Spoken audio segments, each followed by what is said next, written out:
For today's episode, we're going to tell the story of a sports card collector who made one of the most epic card flips of all time. You guys are not going to believe this. Check this out.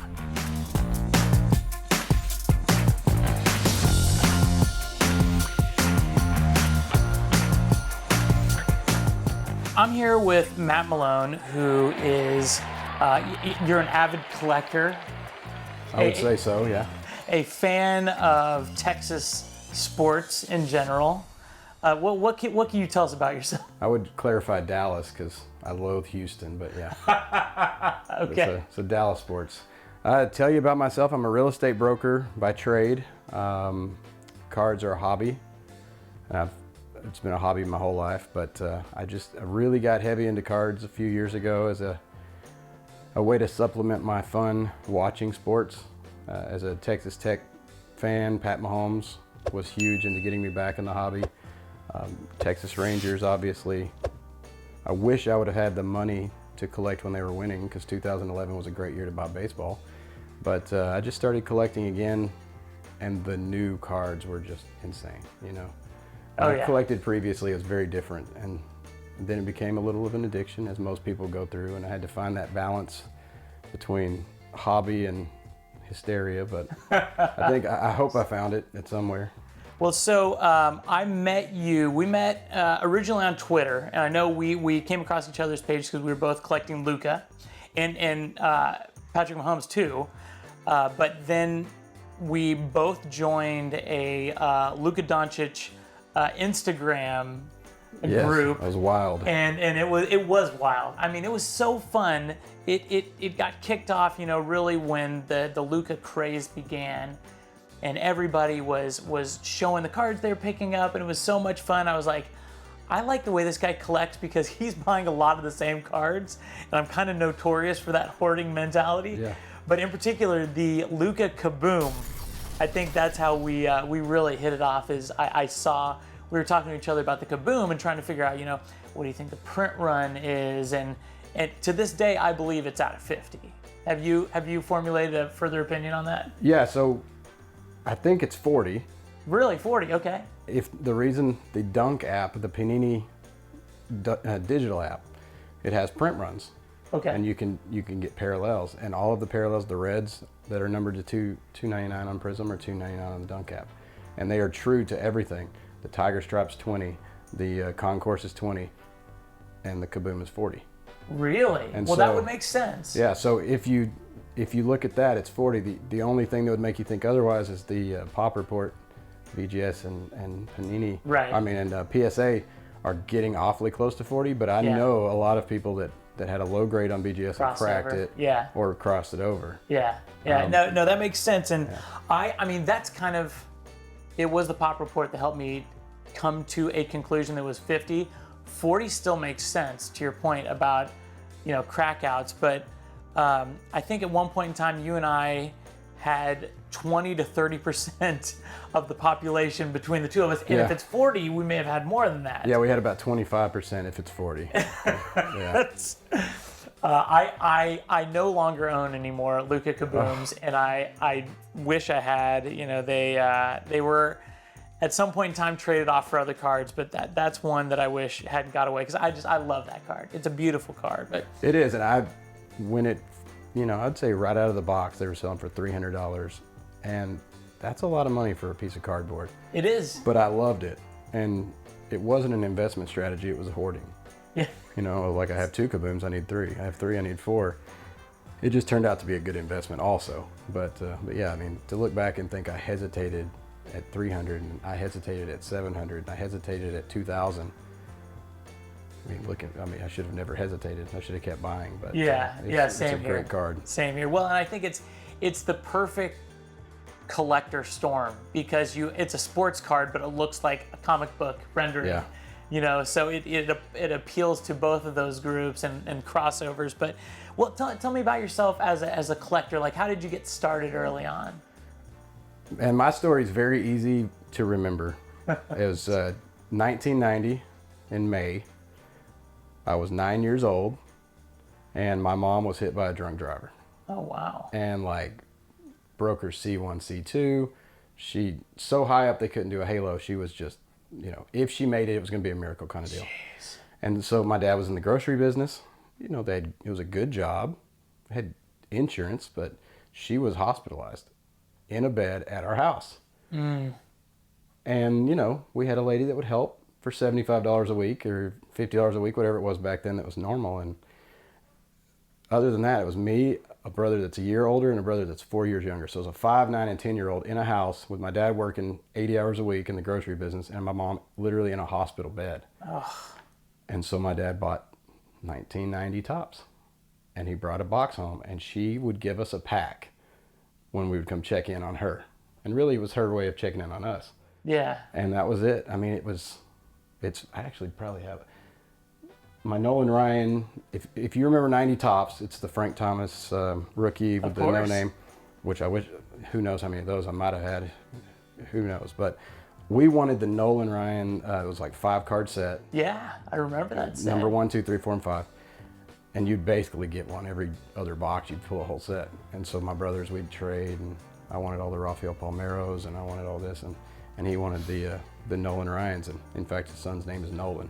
Really? But that was my family's, entrance into the hobby as a way to bribe the boys not to be total hoodlums outside. Man, what a story. I kind of relate to that in that my son, who's about to turn 2, he'll probably be 2 by the time this comes out, he sees me playing with cards, looking at cards all the time, opening up mail days, whatever it is. My wife says playing with cards too. Yeah. Same thing. Are you playing with cards? Yeah, we're playing. Well, he thinks I'm playing with them just because he knows it's something that makes me happy. And so he somehow decided that he wants his own cards. So then, I've got some open boxes at the house and all. Right now we're trying to potty train him. So that is like the bribe, is that, if we can get you to do your thing, like we'll give you a pack of cards or a single card or something. So now he's carrying around this little acrylic case full of cards around the house, his collection, and it's building, but that his favorite thing to do. And of course, it's open packs. I mean, that's what kids love to do, and that's how most of us got interested in the hobby. It's so addictive, but it's so fun. It scratches all the itches.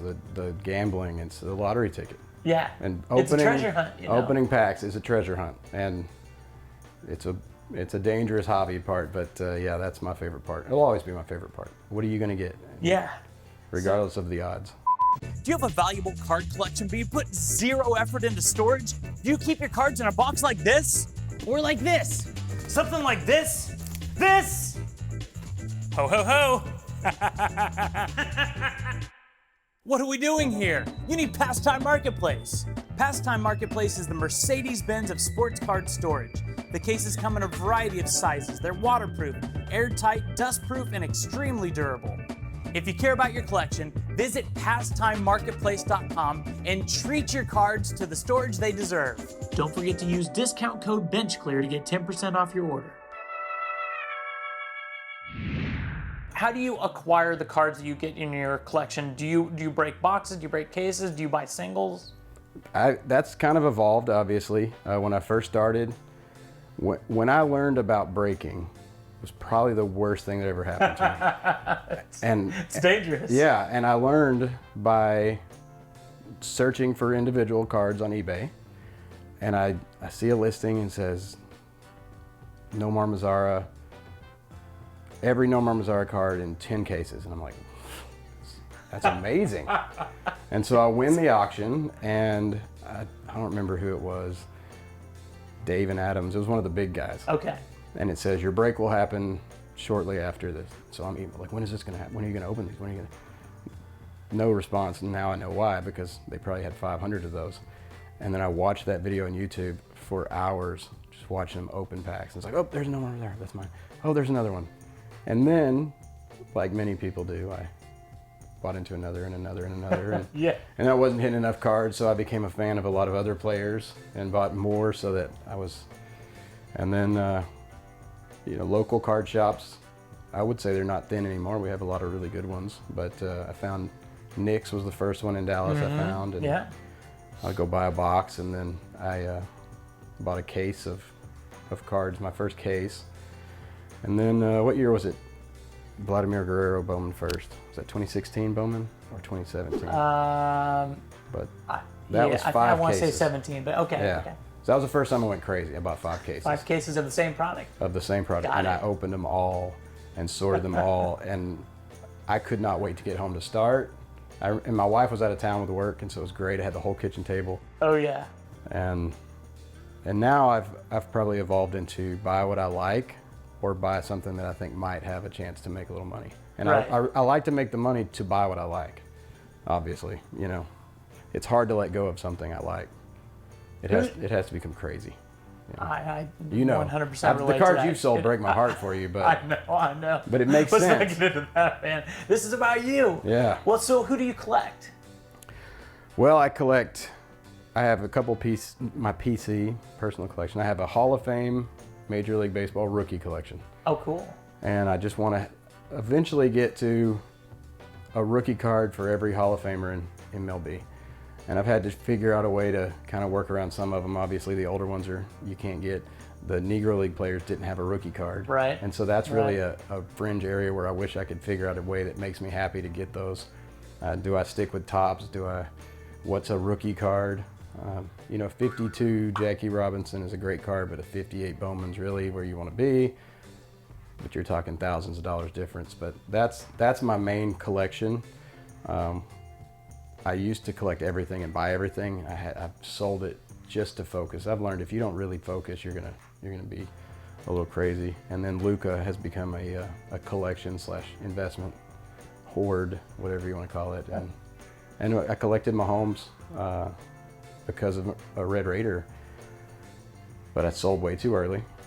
But I made a lot of money. Mm-hmm. I don't want to look back and see what they're worth now, but I made a lot of money on them. And Are you like me where cards you collect for fun just because you like that player or whatever it might be, they get to a certain price where you're like, I feel like it's silly for me to hang on to it once it gets past a certain price level when I know I can take that money and do something for my family or make a business move, whatever it might be.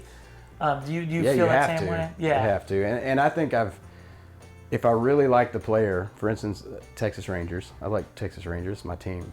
I love Luka, I'm a Mavs fan, but if I had to pick, it's going to be the Rangers. Gotcha. And so I'll buy those cards, but I've learned now, like, why spend this much on a card that I'm always going to keep? I Right. don't care if it's numbered, I don't care what it's graded, I just want the card. Yeah. And so that's stuff I probably won't sell. There's a few Lukas.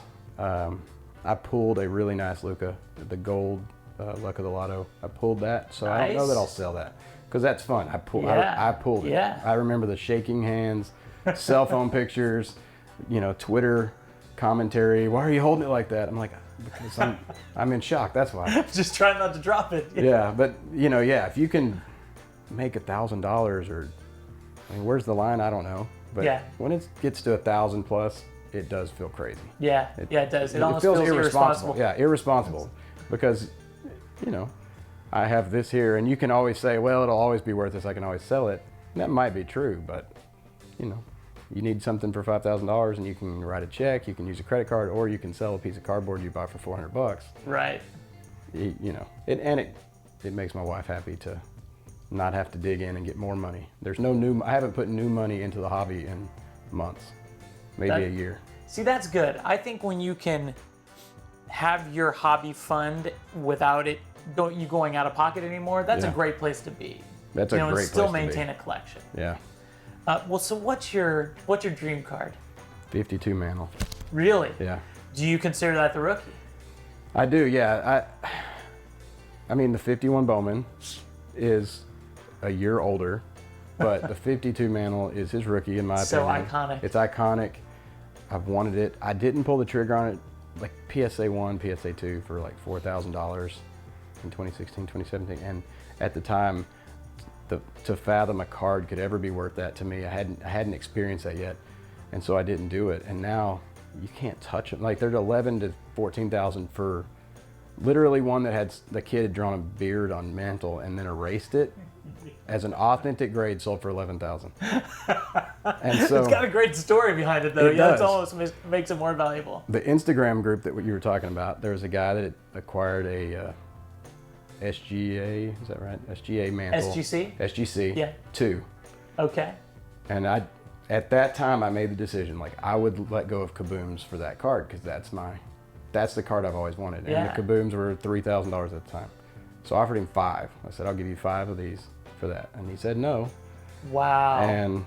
And I was okay with it. I was like, okay. And I'm glad it worked out that way because, one thing, I would have cracked it and sent it to PSA just because I'm OCD and all of my rookies are PSA.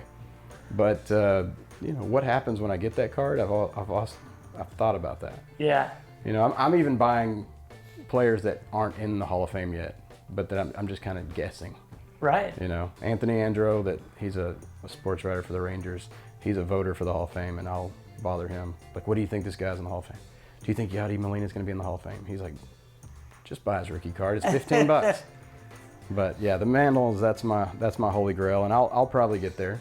I mean, I can sell Luka's and get the card I've always wanted. Right. It's a cool feeling. It is a cool feeling. Just haven't done it yet, but. Well, so at the height of your Luka collecting, what did your Luka collection look like? The height was not too long ago, I would say, as far as value. As far as numbers, I had 300 Prism rookies at one time, and that was. Weren't they all high grade too? They were all graded, yeah. I had 100 PSA 10 and 100 BGS 9.5. And those are Prism base rookies. Prism base rookies. Got it. Yeah. Oh and my gosh. I submitted 150. But I bought a lot of Prism. I broke a lot of Prism. I bought a lot off of eBay. And those base rookies went crazy. They did, and I've always been a Beckett guy, and I graded with Beckett, and then I started buying PSA, and I graded 100, one order of 100 Lukas. I had 110. Oh my gosh. A ton of low grades that I didn't expect. Yeah. And then, a lot of the 9.5s. surface issues are hard to find sometimes. And the centering was so hard to figure out from on the back, but yeah, no, I had 300, 400. I mean, it was crazy. I had over 700 Luka cards at one time of all of them, but that's the, emergent and freshman phenom. Yeah. 700 rookie cards. Yeah, that's rookie crazy. cards, yeah. And, that's a lot. And I'm down to probably 250 total Luka cards. So. Okay. But I was selling the little ones and getting the bigger one, Yeah. 10 of course. PSA 10s, but I was buying PSA 9s for $30 a pop, which to me the logic was raw is 20 and it will cost me 20 to get it graded. Yeah. Like, why would I not buy these at 30? Thank you for saying that. Well, Yeah. I have this ongoing beef with people that pay more for raw than they do something in a 9 case, BGS 9 or PSA 9. I'm like, it's mint, never but you're submitted. insane to do that. And I know it's all speculation. They think there's a chance it could get a 10. We both know that chance is very thin. So you bought most of the cards during his rookie season. Yes, pretty much as soon as he was drafted, after what I'd experienced with Mahomes, Yeah. I said I'm gonna super collect Luka. And part of it was because I pretend like I'm really a genius. Everybody, Well, you did so well in Mahomes. Yeah, I mean, you're on a roll. But that was that I didn't super collect Mahomes. I should have. Yeah. Because he was cheap. He didn't even play his rookie season. But I was like, I'm gonna super collect. I'm gonna get all this stuff. And right out of the gate, the Contenders Auto, I believe, was the first one. Mm-hmm. It was really expensive, and I wasn't happy with the way Dennis Smith Jr. card values had gone. I was like, oh, I'm not gonna spend $300 on. And saying that out loud makes me sick, but. His base rookies and every kind of rookie, I was just buy. I loved it. And to sell eventually, I'd learned now if you get the smaller ones, you can sell them when they go up and buy a bigger one that you want. Yeah. And I just started buying and buying and buying and buying. And then his first triple-double, that's when I saw it for the first time, like, okay. But, I mean, it's funny. There's people that still don't understand what he is, but what he can be. I mean, it's historic. It's insane. Yeah. Oh, and I didn't it's so expect fun. that. But I also was a big Trae Young hater because I felt like he, dissed Texas Tech for Oklahoma. So it was nice to see that swap. But Yeah. I'm over that now. Trae Young's a great player, but he's no Luka. So He's I collect Trae Young too, but he's not as versatile. No. Luka is a generational talent. I know that term is thrown around sometimes. He fills that he does. that categorization. Luka could be LeBron. Trae Young could be Steph Curry. Yeah. They're both MVPs. They're both insane. Yeah. They're both considered the greatest players, but it's just crazy. Yeah. So at some point in time, you started moving some of your Lukas. Now, I did. Now, what spawned that? Was that they just hit a certain point where you're like, It became irresponsible not to. Okay. Yeah, especially like the PSA 10s. My average cost on them was around $55 per, and they got to $500. And the first time I sold $15,000 worth in one lick, and that was the first time I sold in a lot, and that was in February. And you were really organized. I remember seeing the pictures you posted online of these cases full of PSA 10s and BGS 95s and some BGS 10s. And then you I don't remember if this is public or you sent this to me, but you had a spreadsheet tracking everything, tracking prices paid, tracking current value. I was impressed by your organization. Like you handled this like a business. I needed to, yeah, because it was hoarding is what spurred it. I just got lucky, and then it became, like it's irresponsible is the only word. It really, I couldn't justify having. I can't justify having $1 worth of debt if I have $100,000 worth of pictures on my wall. Right. So it just becomes a point where I'm like, I'm in this for $1,000, I can make $10,000. You have to do it. Yeah. And so when I sold 80 Lukas for $15,000, and I mean, it was like a $14,000 profit. Oh my God. And the crazy thing, that was in February. The pandemic came in March, and I felt bad for the guy. And I'm like, I was like, you want me to buy these back from me? I was like, you bought these to flip. And he's like, no, I'm gonna hold on to them. And he was smart. I was really being nice. I didn't think I'd made a mistake. Yeah. They kept going up, so now I don't look back. The spreadsheets are great, but they will also haunt you. They will haunt you when you see what you had. So that first sale led you to what I will categorize as one of the most monumental card flips that I've ever been privy to. Tell us that story. Yeah, I think it's like anything. When you let yourself let go, and you realize it doesn't hurt as bad as you thought. Yeah. Then you start really looking at, well, what can I do here? And I really was tracking values with not necessarily intent to sell or not sell, but you had a Kaboom you offered me in March, and I had to turn it down because I didn't know how this pandemic was going to affect me, right. And it didn't feel like a great time to spend $3,000 on a card. Yeah. Wish I would have done it, but I really started tracking the values, and they kept going up, and they kept going up. And then I had this real estate opportunity, and the second you have a property and it has a good value, and then you start thinking, how can I fund this value? How can I get this value? And the first thought was, wow, I can sell 6 cards and buy a piece of property. Okay, done. And so I said yes to the value, wrote the contract, sent it in, and I knew right away what I was going to do. So it was just 6 cards you flipped into a piece of real estate. Yeah. Tell us about the piece of real estate. It's a piece of something, but it has potential. It's a downtown building in Terrell, Texas. Yeah, it's on Main Street. It's on Main Street, yeah. It's 3,600 square feet, historic downtown brick wall building, front and back, across the street from American National Bank, which is the nicest, biggest building in town. My best friend and partner on this is one of the best contractors. He's the one that redid my office, and it was just a no-brainer. So we've got to buy it. Number one, we want to restore it. We want it to look awesome. Yeah. But at that price, it was great. So I loaded him up. He's not at all into sports cards, and said, "You want to go to Argyle?" And we went to a card shop, and he counted $100 bills, and while I spent a little bit and opened more boxes of Mosaic while I waited for him to count them, but you know how that goes. Yeah, well, so was it difficult cash. when you walked in there? Was there anything inside you saying, "It's not too late. Let's walk out of this with the cards"? No. I mean, it was such a no-brainer to me, business-wise. Yeah, it was, and sure. and I sold 5 of those cards with Kaboom, and then one was a BGS 95, not easy to get, and on a Prism Fast Break blue. Wow. Which is gorgeous, but And those are out of 175. 175. Okay. Now, I had 5 of those in a BGS 10. Oh my God. And the reason I did it, I saw 2 BGS 10s. I pulled the pop report. There were 4. There were 4 BGS 10s, 195, and that was it. I'm like, something, like, they must have just replaced the blade. Something happened here for them to grade. So I bought 3 raw. They all came back. And I'm like, no yes, kidding. 9.5, a 10, and a 10. So I had those, and one of those now is about $10,000. I still have one, and I don't know if I'll let it go.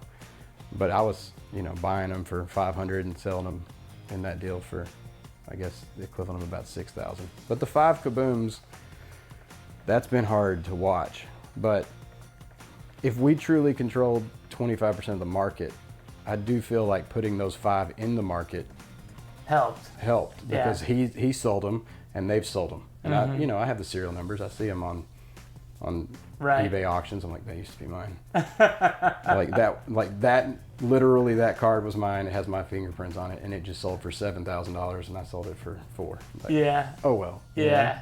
Well, when you were going to do this deal, did you bounce it off anybody? Was there any confidant in there, like your wife or somebody, like, hey, I'm thinking about doing this. What do you think? Is this the right move? I told my wife, and she actually said, don't do it if you don't want to. She goes, you don't have to sell your cards. And I said, I'm going to sell them for this much. She's like, well, she goes, if you don't want to, don't do it. Which was really, honestly, made it that much more important to do it. I mean, it was just great. Yeah. Because I finally get her trust, and she's like, no, you don't have to sell them. I'm like, woman, you're killing me. There's times when she'd be like, sell your card. But yeah, I have a buddy. He's actually was my son's teacher, and he is again, English teacher. And he has a kaboom. And I've tried to buy it, and he won't let it go. And he's smart. He's told me, he's like, this is a $10,000 card 5 years from now. At least. He goes, that I paid $300 for. He goes, it's the best investment I've ever made. This is my son's first vehicle.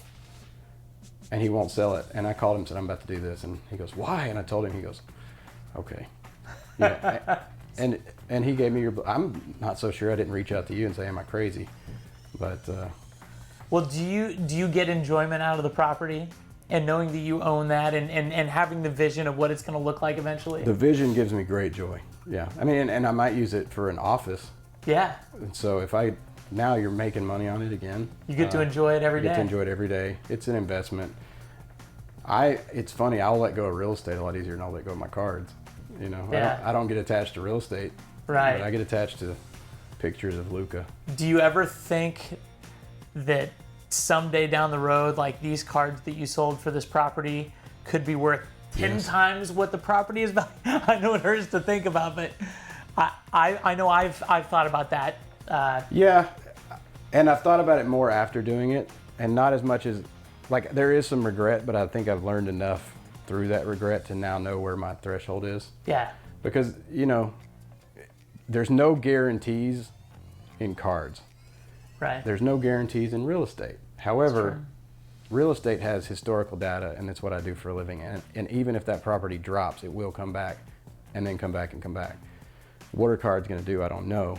So I look at it that way, and then I just try to remind myself, I'm going to have a $300,000 asset with $120,000 invested that's going to save me $2,000 a month if I use it, for personal use versus renting. So it's, I'm probably could justify it even financially if I really wanted to. It's and ultimately, I still have 4 kabooms. There you go. So that there helps. You go. And I'm going to get to that. About the property, ultimately you own a storefront on a main street. Yeah. That's a cool. That's cool to be able to say that alone, yet not even being able to use it. And you're thinking about using it, so that makes it even better. And it has storefront on Main Street, and then second entrance on the back with a second entrance to a loft, which could be a card shop. It would not be a very smart financial decision for me. Might be right now. Oh man, I don't know. I'd have to learn how to not open everything that came in first. Well, so while the people watching this, the purists are cursing our names right now for talking about flipping cards, like, I want to make sure you guys know that Matt still has a heck of a Luka collection. So tell us about the remainders, and we'll show B-roll of that, so you don't have to refer to anything. Okay, yeah. So flipping is a funny word. I don't know. The purists getting mad about it, I understand. But an investment's investment. I've never cared how other people do their cards. Yeah. I've bought same cards. here. I actually like flippers because they'll sell me Lukas. If everybody was like me, I would never be able to buy any Lukas. Right. But yeah, I still have 200 plus. I've added a lot of second year cards. One goal I have in addition to my baseball PC is I want to have a Luka base and silver prism every year of his career. Cool. I like that. And a PSA 10 grade. Yeah. I just think that'd be a great, and I look back on it and think, man, I just wish I could have done that with Dirk. You know, just imagine having 21 cards of Dirk right there, PSA 10 next to each other. So, assuming Panini Prism stays around, that's my goal. So I'll have those for sure. Again, I pulled a gold of 10. I don't think I'll sell that. I mean, never say never. The crown jewel, I still have a Kaboom that is a 10, Beckett 10. Wow. And that's a pop one. I was going to say, I remember that card was on eBay. Yeah. Just to tell you how much this hurts now, I refused to pay $1,000 for it. My final offer was $950. I wouldn't budge, and the seller wouldn't budge. And so over $50, I didn't own that card, and I wanted it so bad. And but that's a beautiful card. And the guy who did buy it on eBay bought it for $12.50 or something. Well, then he sold it as a package of tons of cards. I think he had Tom Brady's and Mike Trout's and that Kaboom. To the guy who I got it from, which I traded some of those blue 10s for. I didn't buy it. I traded, approximately at the time $18,000 worth of cards for it. Wow. But my cost on those cards was like $3,000. Yeah. And so I looked at it like I'm buying $3,000. Well, that guy that I got it from is who I sold the cards to buy this building. Really? So that's how I Okay. made that Wow. contact. And he said, I'm not buying anything from you until you sell me that 10 back. I said, I'm not going to do it. And I don't know that I'll sell it, but it will reach a value to where, again, I'll take a picture with it and frame the picture with a check, Yeah. Because I have a BGS 10 second year Kaboom now too, but it is up to a pop 3. I was hoping it'd stay 1 forever. Oh man, I can't believe that rookie Kaboom is still at a pop 1. I can believe it. Yeah. But man, that's crazy. That's an important card. It's a great card. If it had the rookie logo, I don't know Yeah. how the value difference would be, but the desirability. But I think once they start catching on, I mean, they're really, and that with what Color Blast has done, Yeah. I think the art cards are really, I had somebody kind of compare it to Picasso's, and they say, well, it's just art, but it's art that a guy can show off to his friends in his man cave without having to hang on a wall in the living room. I'm like, oh, if you think of it that way, then maybe it's a better investment than I thought. I don't know. Well, so what's next for Matt the Collector?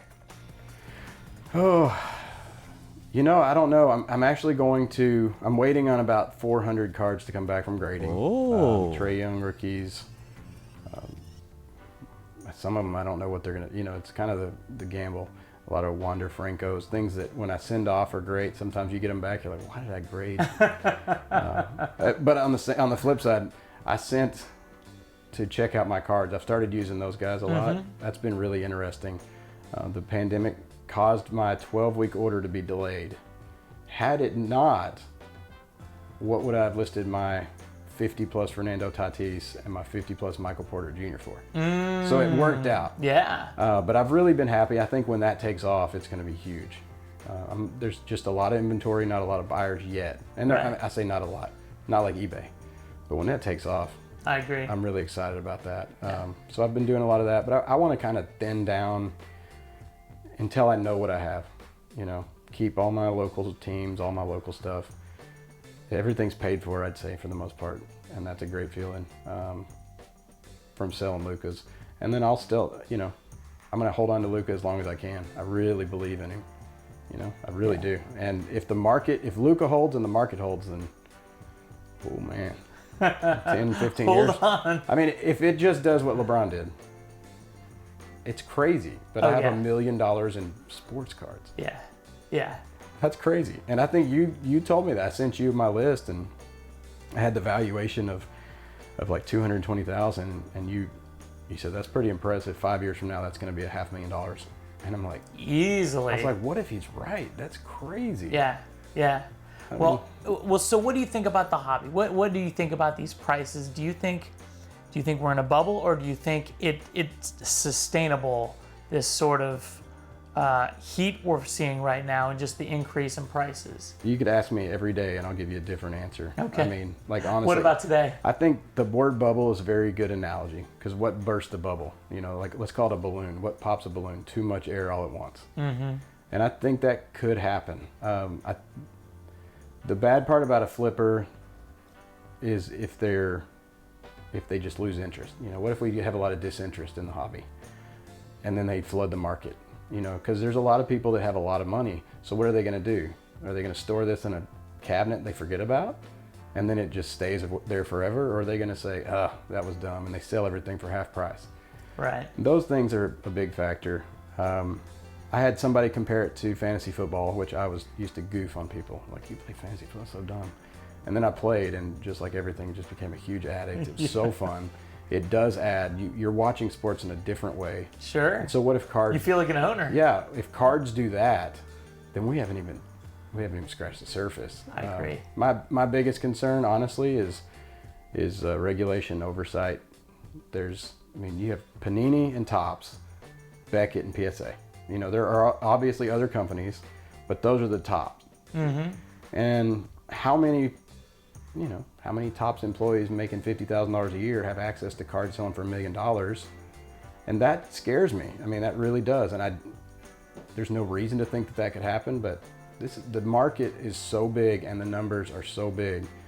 There's financial markets that don't move.